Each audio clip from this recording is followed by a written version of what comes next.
I have a few controversial thoughts about Nolan's Odyssey. I watched it 2 days ago, which is the day that it came out, and I have a bunch of afterthoughts. I've come prepared.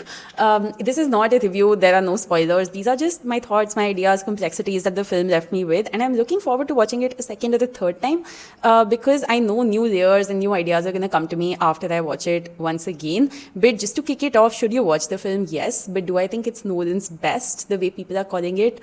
No. Let's come to my notes. My first note says I shouldn't have reread Iliad before this. I should have rewatched Oppenheimer instead. I prepared for this movie by rewatching and rereading a lot of Greek adaptations and, all my old college stuff where we studied Greek myth. And I realized halfway through the movie that maybe I over-prepared because the film is a loose adaptation, but it sets a lot of context for you in the film itself, so you don't need too much of a primer before.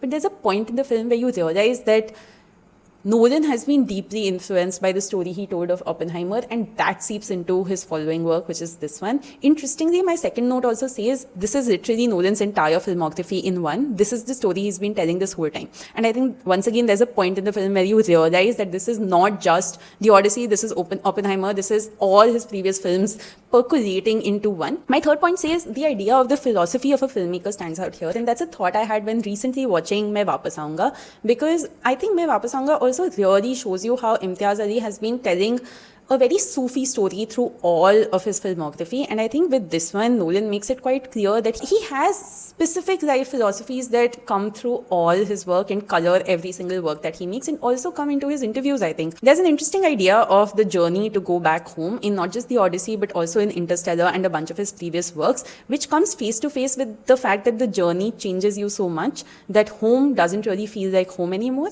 and the person who comes back is not you. And I think heartbreakingly that is shown not just in this film, but in some of his previous works as well. But I think this one does it really, really well. A specific complexity that I noticed when looking at the casting for this movie was the fact that Lupita Nyong'o has been cast not just as Helen, but also as Clytemnestra. In this adaptation, Nolan presents the two sisters as twins. This is complicated because Helen has been called the most beautiful woman in the world. So if she has a twin who looks exactly like her, how is she the most beautiful woman? And I think Nolan is saying that she isn't. There is this idea of stories being told in hindsight throughout this movie that tell you that people can say whatever they want and justify whatever action they want to in hindsight.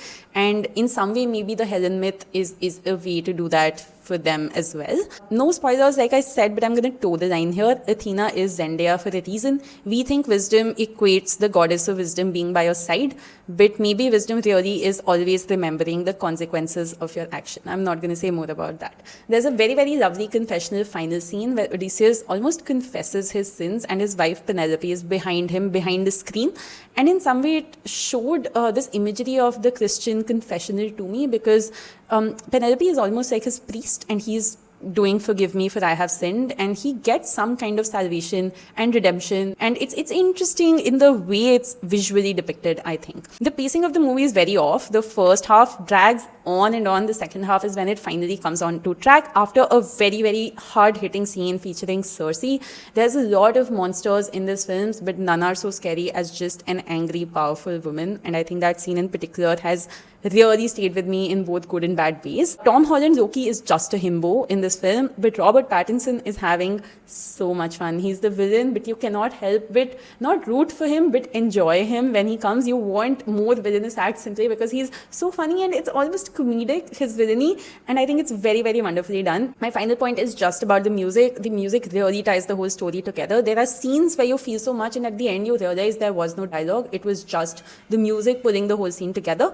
More specifically, hat tip to the siren song scene. I was quite excited to see how Nolan would depict a song which has been described as luring men willingly to their deaths, and how he chooses to do that, that's all I say, is very, very interesting. Also, just one more thing, Agamemnon, the instigator and the key, like center stone of the whole battle, does not get a single dialogue, which I think is beautiful because he's such a menacing presence, but he's just a presence. He's not an active character as such, and I think that's a very interesting choice that Nolan makes. Those are my thoughts. Tell me what you think. Tell me if you agree or disagree, or are there things that stood out to you that I haven't said yet. Drop them in the comments. When I watch it a second time, I will reply to you.